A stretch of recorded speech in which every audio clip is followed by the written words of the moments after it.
Hellcat.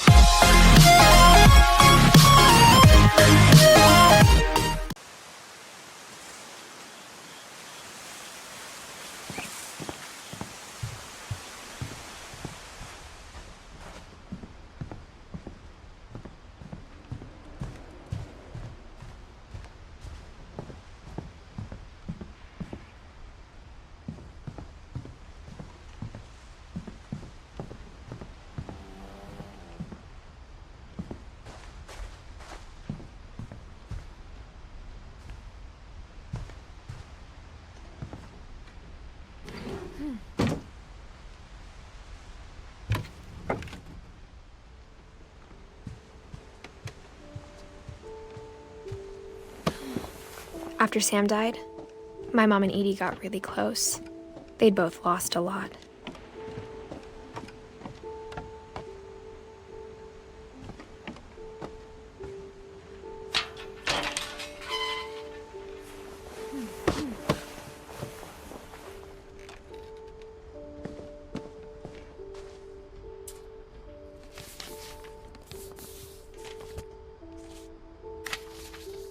Dear Kay, do you remember the way Gregory used to laugh when he thought he was alone? Like something funny was happening, but only he could see it.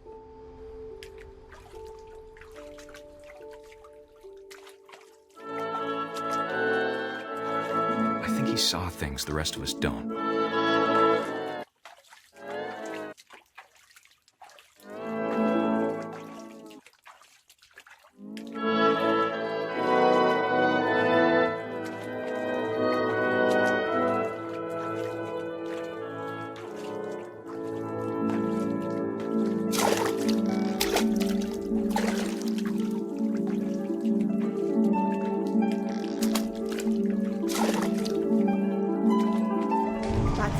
Gregory, it's time to...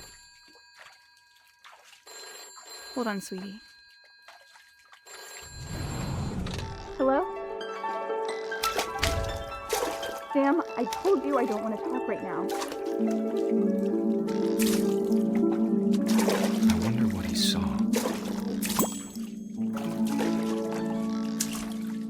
What his world was like.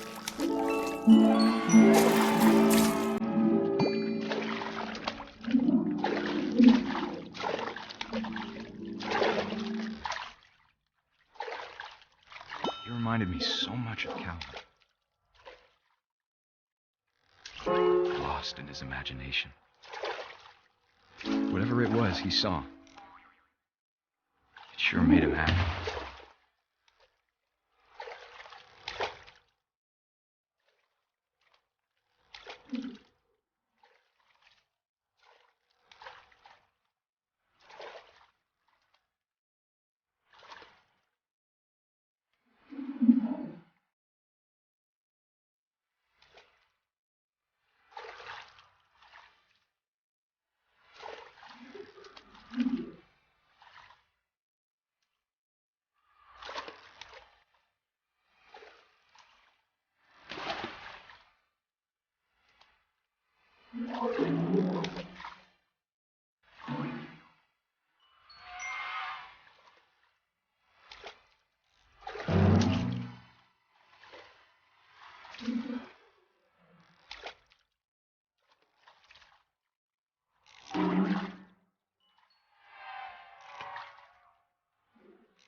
I know how silly it sounds.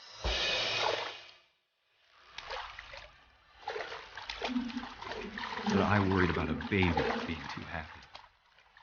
I could feel her slipping away. Sorry about that, Gregory. I know you if I hadn't called that night. Damn it. Hold on, I don't want anyone to hear this.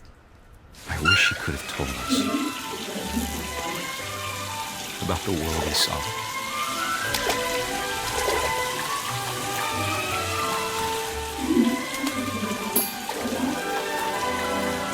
There's so much I don't understand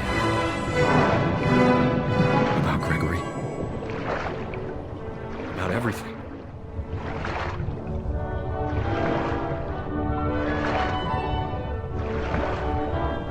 But I know what happened wasn't your fault.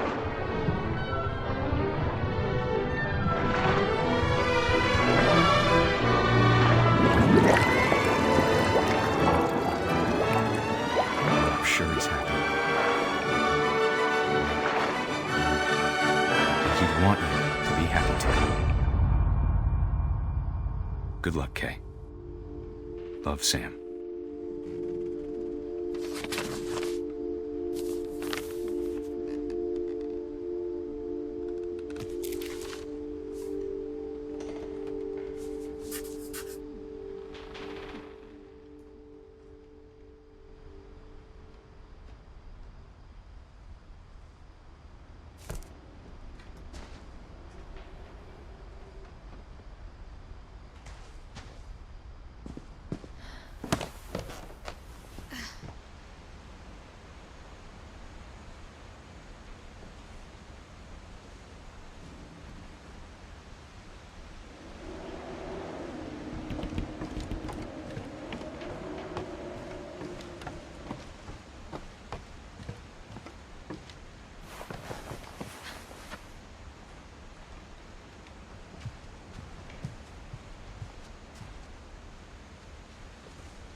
My mom moved up to the loft after her brothers died. At the time, it was as far away as she could get.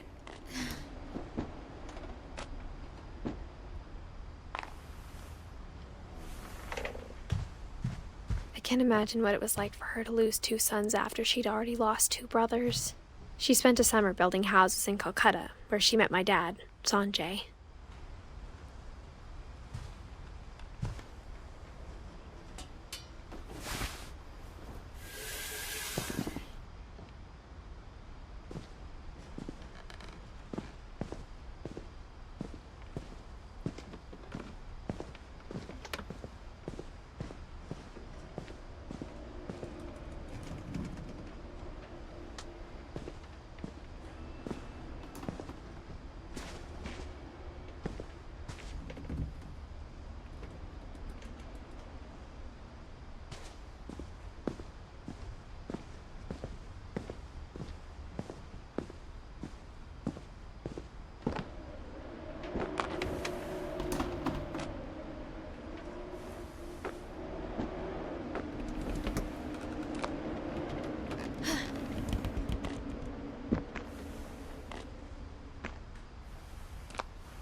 My mom moved to India a week after graduation and got a job teaching English. Louis was born a year later.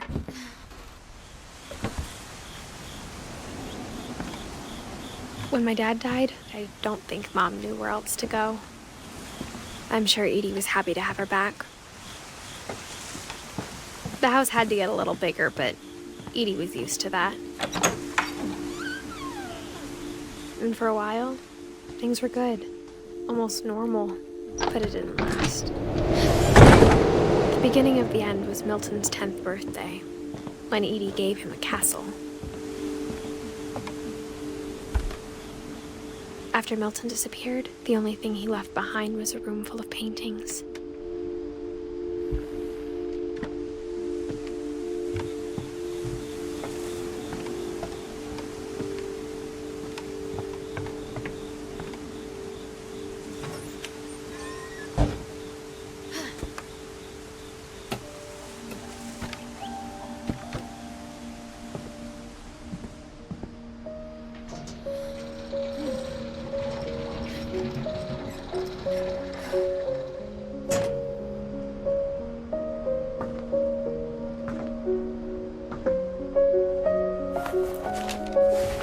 Milton Finch in The Magic Paintbrush.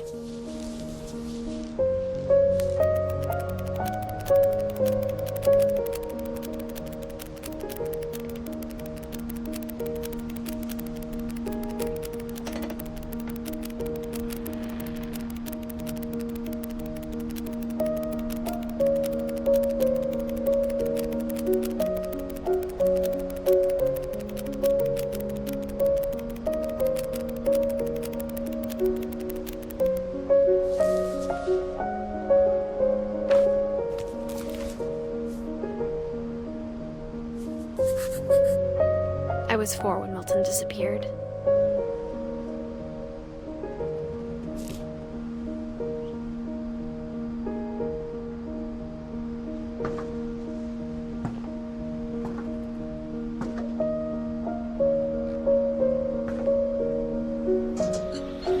Mom spent months searching for my brother. Then she sealed the doors.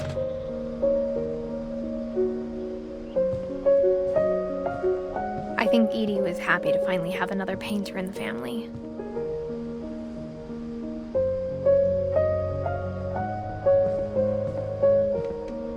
Whatever Milton had found in the house, Mom didn't want it getting out.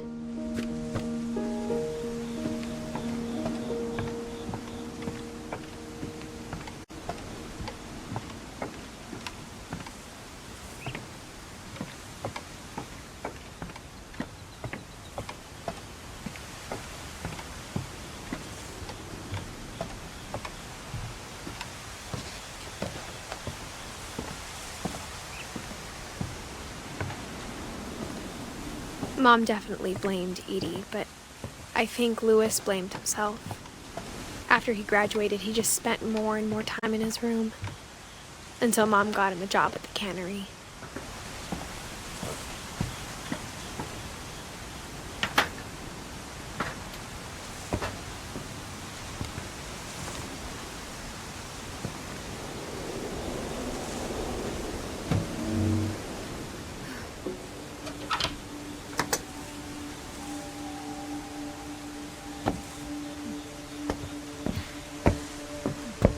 Louis's room smelled very, very familiar. That part of him lived on.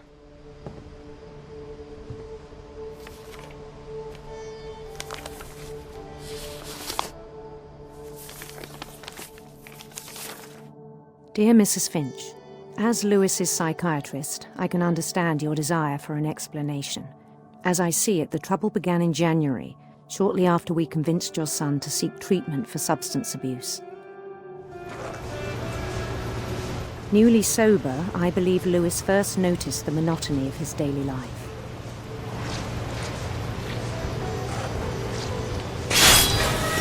He kept working at the cannery, but he withdrew part of himself.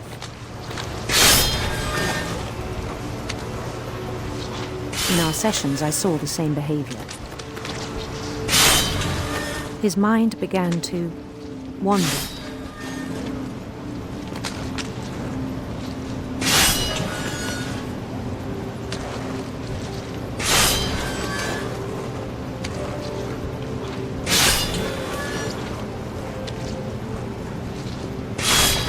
I asked him to describe it. He said he started small, imagining a labyrinth. He'd feel his way about. Then something moved. Bats. And toads.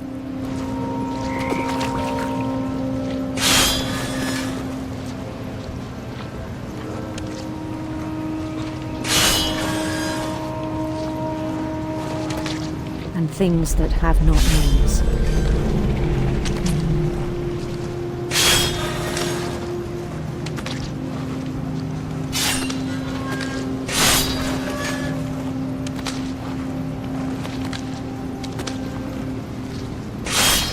He knew it was all in his head.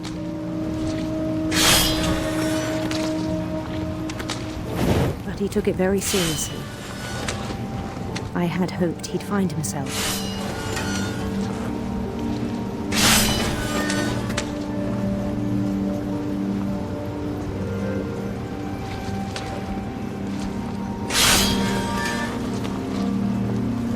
But he found something more.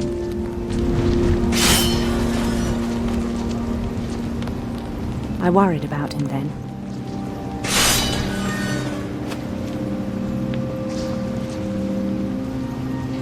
Daydreaming at the cannery. I spoke with his boss. But he said Lewis had become a model employee. Methodical, tireless, focused. Like a whole new Lewis. So I let him go on.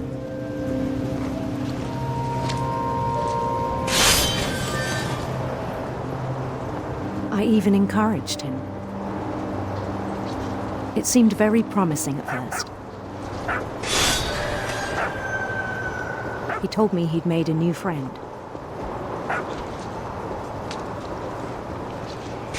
On the edge of a city he named Lewis Topia.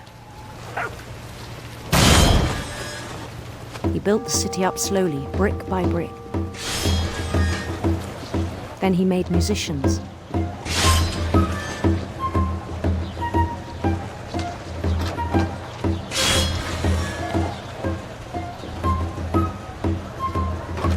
And songs for them to play.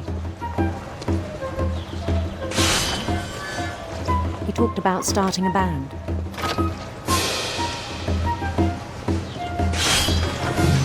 And he was always humming something. Every day his imagination grew stronger.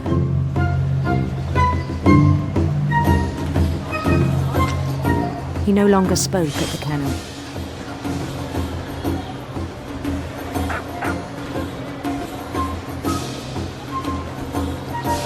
But his chopping was as reliable as ever. Then one day it struck him that all the cheering crowds, even the stones under his feet, were all in his imagination, so he could do whatever he wished.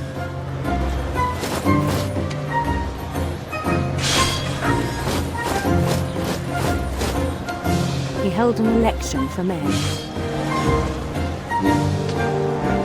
and he won. They begged him to stay, but his mind was already wandering. It became a game for him.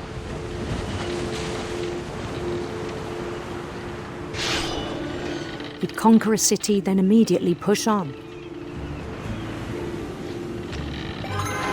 New Louisville.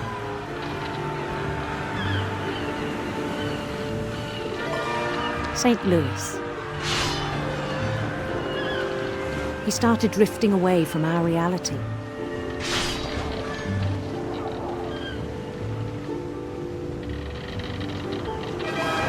Minneapolis, until one day he forgot to go home from the cannery. Even as his mother pleaded with him, part of Lewis kept sailing on.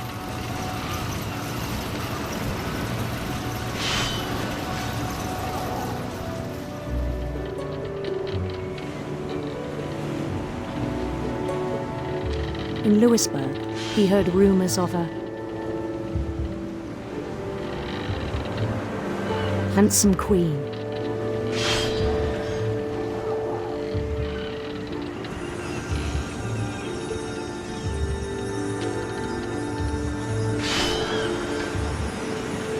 The queen was on her own quest for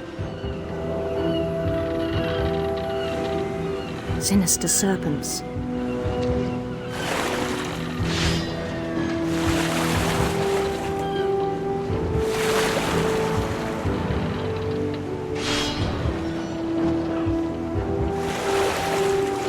He followed the sound of her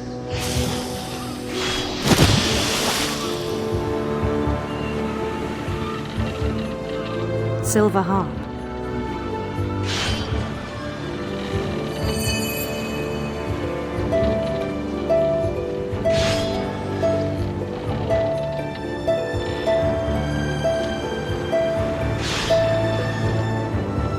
His chase led him to a golden palace east of the sun and west of the moon.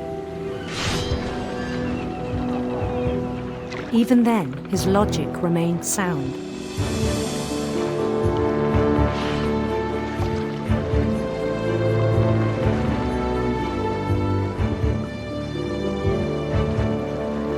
He knew the world was all in his imagination.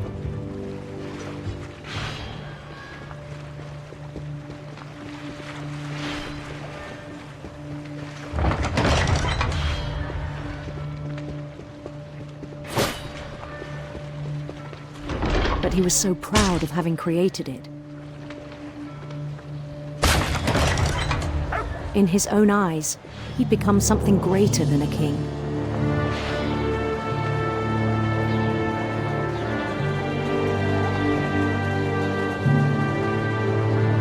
For someone who'd never known success in the real world, I think it was overwhelming. And then it struck him that the real Lewis was not the one chopping salmon, but the one climbing the steps of a golden palace.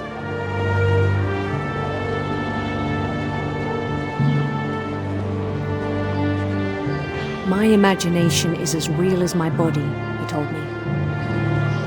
It was hard to argue with him.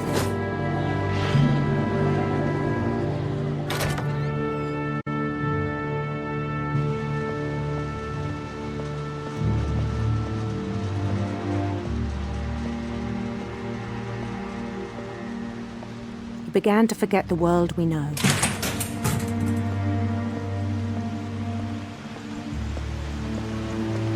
I think it pained him to remember Lewis, the cannery worker.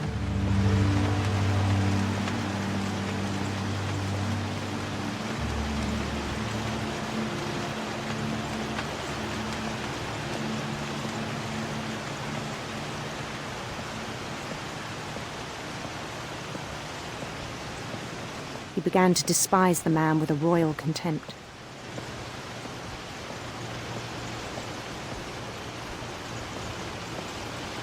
I still thought I could save him. Even after he said he was being crowned king over all the lands of wonder.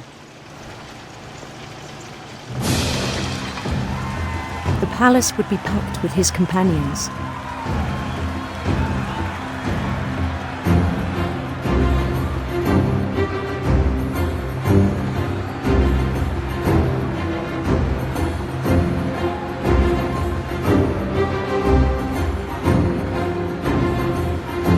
Including the wise Calico who'd insisted on advising him.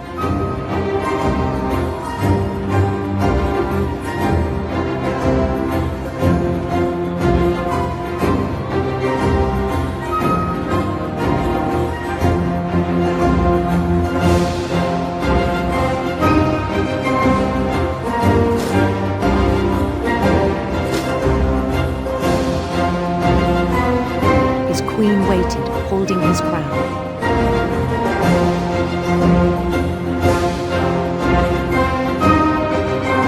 There was only one thing left to do.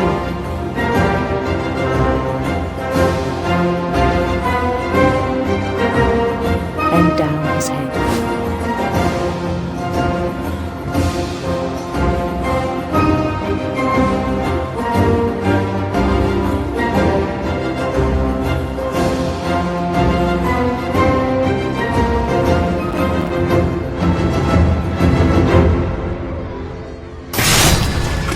I think you know. Mrs. Finch, your son was a kind man who will be missed by all of us who knew him.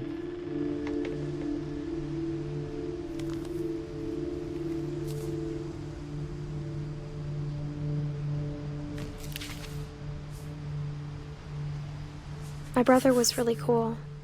I wish you could have met him.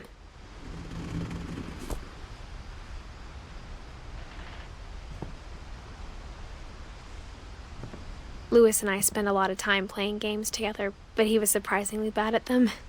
He died a lot.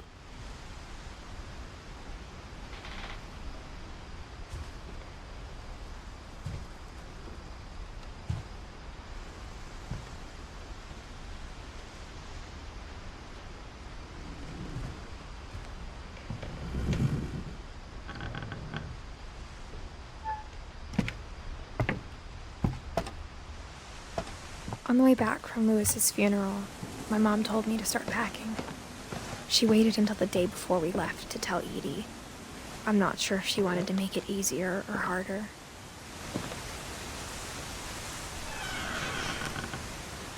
I wish we'd stayed.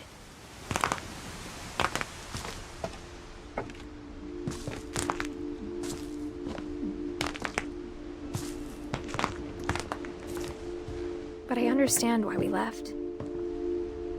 My mom ended up leaving everything behind.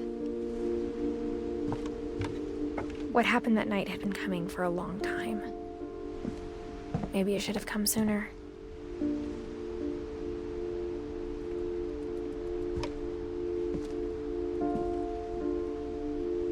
But it had to end one way or another. All that's left now is to tell you about that last night.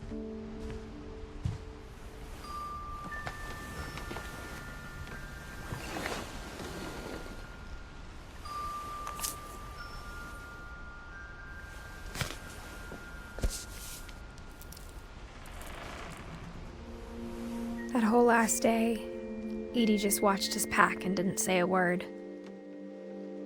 Until supper, when she raised her glass and said, "To our final night together, and all our final nights apart." Grandma, you know what I said about alcohol. Some of your medications are very Edith, specific. I left a present for you in the hallway. Why don't you go open it? The grown-ups have to argue now. I'm sorry, you're right. We're all leaving tomorrow. Let's just enjoy our last... I'm not leaving. Edith, you're excused.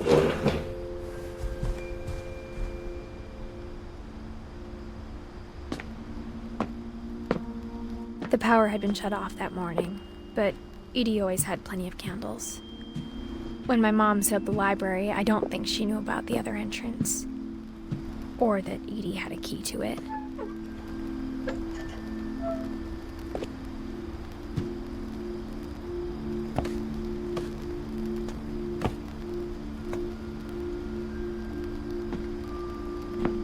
That thing you're afraid of isn't going to end when you leave the house. Edith has a right to know these stories. My children are dead because of your stories. I think it's best if Edith and I leave tonight. We'll have the nursing home send a van for you in the morning. Okay? Dear Edith, there's so many stories I wish I could tell you, but there's only time for one.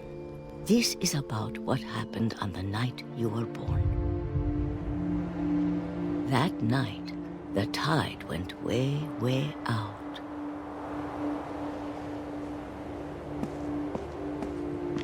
It was the first and last time I ever saw the old house aground.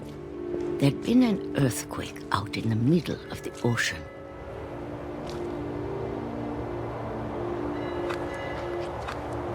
They called it the lowest tide in 1,000 years.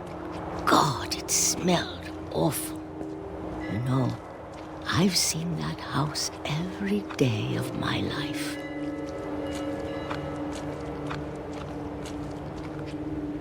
But I never thought I'd go back to it. When the fog rolled in, I lost my way.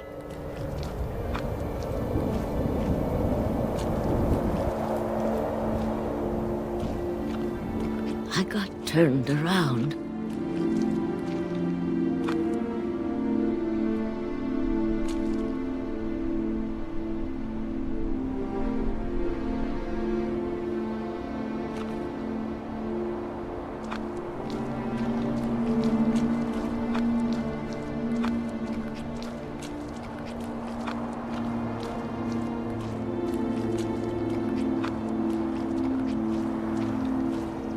For a while, I wondered.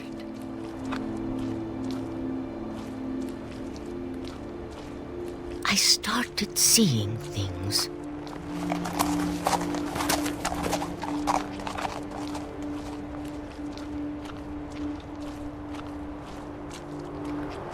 Things I'd forgotten had ever existed.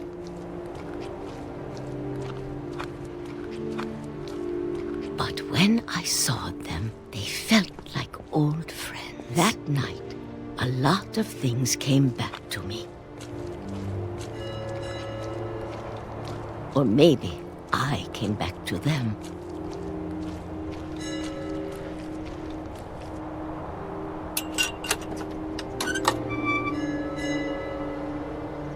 Things I can't explain, but that I need you to try and... Edith, what are you doing in here? It's mine. Edith! Mom, you're gonna rip it! Let go! I kicked and screamed, but Mom dragged me to the car.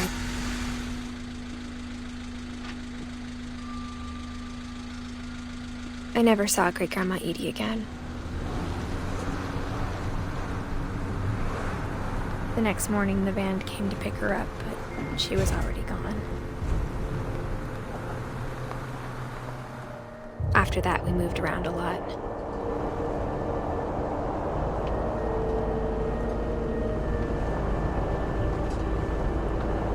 We both tried to make the best of it.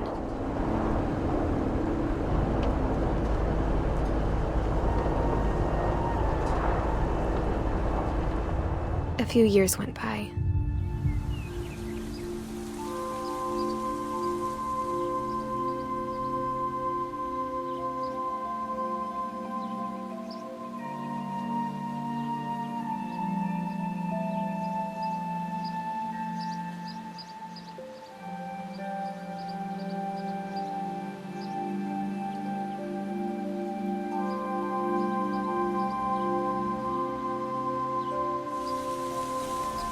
My mom didn't like to talk about it.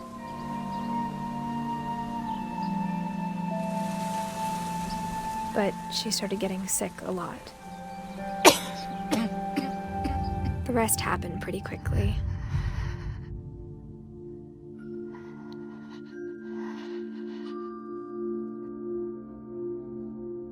She got better for a while, and then she didn't. And then I was alone.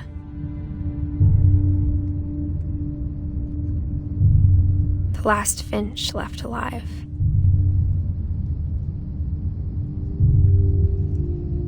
Until I found out about you.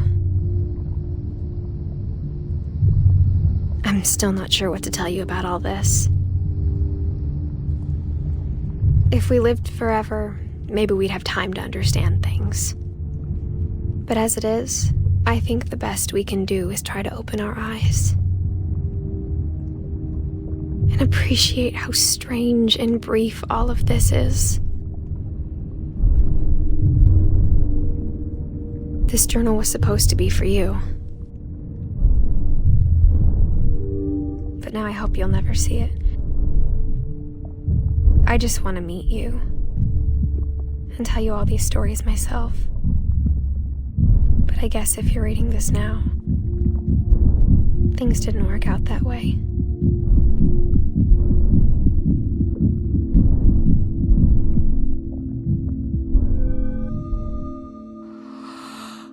This is where your story begins. I'm sorry I won't be there to see it. It's a lot to ask, but I don't want you to be sad that I'm gone. I want you to be amazed that any of us ever had a chance to be here at all. Good luck.